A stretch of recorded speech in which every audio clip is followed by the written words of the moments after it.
Whew. Well, I don't know about you guys. I still have not had time to catch my breath at all. What have we just witnessed?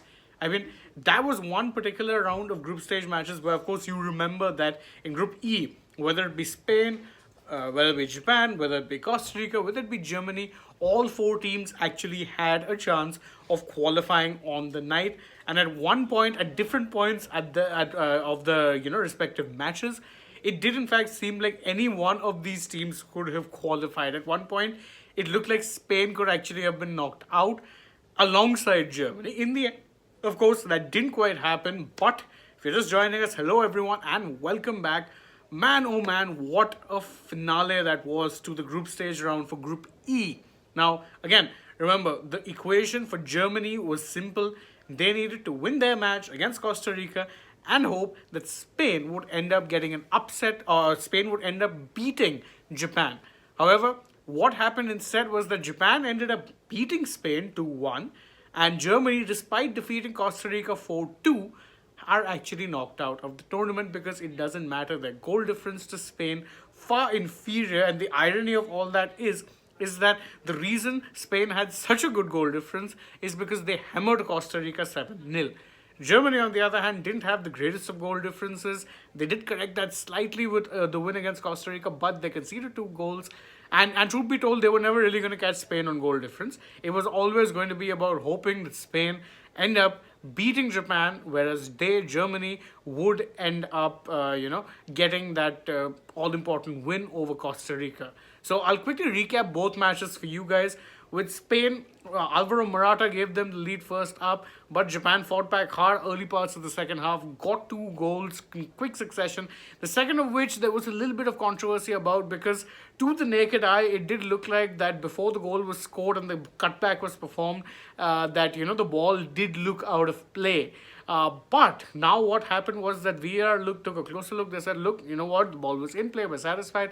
The goal stands. So Japan were 2-0 up, 2-1 up. And because of that, they then actually consigned Germany to an exit, no matter what happened with Germany. But Germany, by the way, they took a 1-0 lead.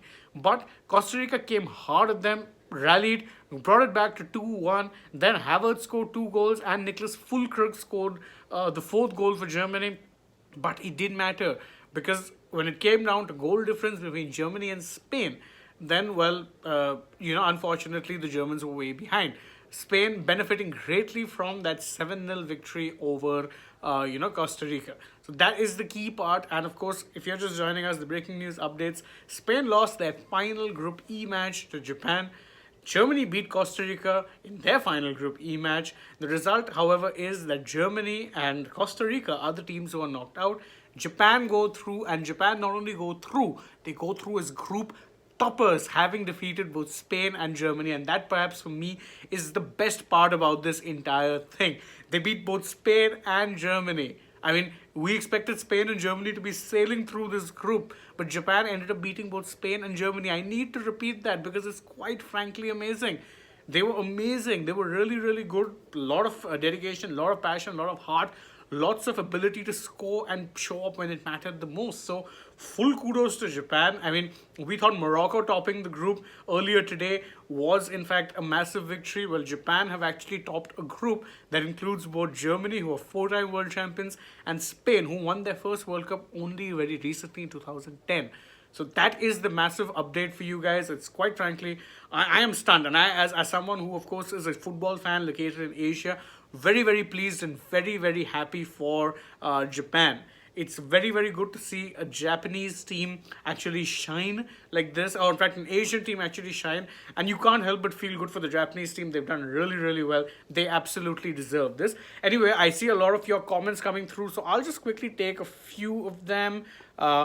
Arithro Pathak says Spain deliberately lost. No, they had nothing to gain by losing this match because they too would have wanted to finish top of the group. You always want to be finishing top of the group, so I disagree with that.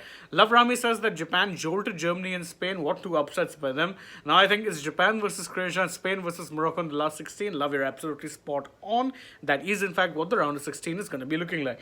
Rohit Roy says Japan beat 2010 and 2014 World Cup winners. No one imagined Morocco and Japan topping their group. Mate, no one imagined Japan even making it out of this group. Them qualifying is in itself a miracle. The fact that they actually are topping the group, nothing short of amazing and fully deserved. As being Fuzzalist says, Japan deserved it. Absolutely agree with you.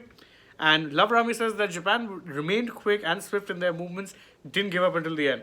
Absolutely true. They were very, very good. They absolutely were, running rampant. They were working hard. Abhinav V. Iyer with a very cheeky comment for me, quite clearly, because he knows I'm a diehard Chelsea fan, says that the Chelsea players are shining. Ziyech, Pulisic, now Havertz, and also Lukaku. I mean, Lukaku didn't shine. I mean, he did if you were, of course, a fan of any other team that was being supported in that particular group. But the fact that Chelsea players do well for the national team and not for Chelsea, not a coincidence. In their national team, they're actually playing to a coherent attacking plan, one that Chelsea don't quite frankly have yet. That's why they're struggling. It is bittersweet though. Anyway, leave club football talks for another time. Abhinav V. Iyer says, I'm also a Chelsea fan. Oh, I didn't know that. Long suffering with me, although I can't say long suffering. We're not like United fans. Sorry to any United fans who might be turning in. But I mean, yeah, this has not been a great season and we're quite clearly feeling the effects of it. Harsh Khatri, it's good to see you too. Argentina v Brazil does seem very much like a possibility. Love Rami says that Lukaku meme was very hilarious. Ugh. Man, I can't help but laugh at the guy, but I did feel a little bad for him, I'll be frank.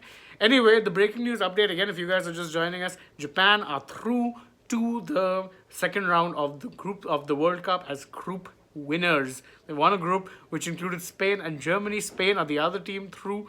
And Spain, I must say, have teetered off a bit after what was a very, very good start. Remember, they beat Costa Rica 7-0, but then they drew to Germany and then ended up losing to Japan. So their form has veered off course a little bit.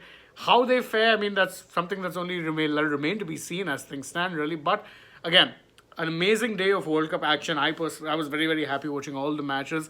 Very, very happy also that you guys joined me and we could have a nice chat about it. So on that note, I'll take one last comment, which comes from Ravi Joshi saying that they deserve to go through after today's massive efforts. Yeah, I mean, you could say that, but if they deserve to go through, they'd have also not been in a position where they were so reliant on other teams. So anyway, let's see what happens now. Unfortunately for Germany, it's not a good time for them. They've now been knocked out of the group stages of the World Cup in the first round for the last two editions of the tournament. Believe you me, before 2018, the last time that Germany had gotten knocked out in the group stages was all the way back in 1938. Now, they've been knocked out two straight times on the trot in the first round itself. A lot of time for introspection for them, but I'm sure there's a lot of time for you guys to also digest the fact that we've witnessed a very amazing night of football. So, on that note, I'm taking your leave. Thank you guys all so much for joining us. Again, if you enjoy what it is that we do at Sports Day, don't forget to like, share, subscribe, tap that bell icon, leave us a comment, subscribe to the channel if you haven't already, and also don't forget to follow us on Instagram, Twitter, and Facebook. Last but not least, don't forget to download the AajTak app. It's free of cost and you get all of the FIFA World Cup highlights there, whether it be goal by goal or full match highlights in the language of your choice, English or Hindi, whatever it is you want. So what are you waiting for? Go and download it, enjoy the FIFA World Cup highlights, and of course, check out the amazing content that's being put in by the wonderful members of the app team as well. That's all from my side for now. I'll see you guys tomorrow for another round of some very, very good FIFA World Cup matches, fingers crossed. Thank you all for joining, and once again, good night, thank you, and bye-bye.